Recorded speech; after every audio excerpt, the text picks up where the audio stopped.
உங்க லெவலுக்கு வேலை செய்யுங்கடா. என் சக்திக்கு மீறின ப்ராஜெக்ட்னு சொல்லிட்டு அப்படியே ஓடிடு.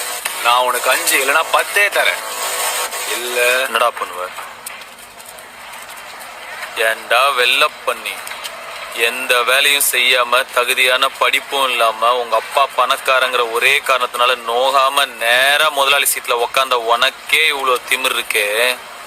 அப்பா அம்மா கஷ்டப்பட்டு ஸ்கூலுக்கு டொனேஷன் கட்டி எல்கேஜில இருந்து 10வது வரைக்கும் ஃபெயில் ஆகாம படிச்சு 10வதுல ஈஸியான குரூப் எல்லாம் விட்டுட்டு இந்த குரூப் எடுத்தாதான் இன்ஜினியர் ஆக முடியும்னு கஷ்டமான குரூப்பா எடுத்து பிசிக்ஸ்க்கு ஒரு டியூஷன், கெமிஸ்ட்ரிக்கு ஒரு டியூஷன், மேக்ஸுக்கு ஒரு டியூஷன் ரோடா அலைஞ்சு அதுக்கு ஃபீஸ் கட்ட பெத்தவங்கள வேற ரோடா அலைய விட்டு பப்ளிக் எக்ஸாம்ல பாஸ் ஆகிறதுக்கு நைட் எல்லாம் பிளாஸ்க்ல டீ வச்சு படிச்சு காலையில அலாரம் வச்சு எந்திரிச்சு படிச்சு அதுல வாங்குற மார்க் எல்லாம் பத்தாம டிஎன்பிசி எக்ஸாமுக்கு வேற தனியா ஒரு 2 மாசம் உட்காந்து படிச்சு அதுல வாங்குற கட் ஆஃப் மார்க் யூஸ்லெஸ்ஸா போய் அம்மா நகைய அடமானம் வச்சு காலேஜ்ல சீட்டு வாங்கி ஃபர்ஸ்ட் இயர்ல இருந்து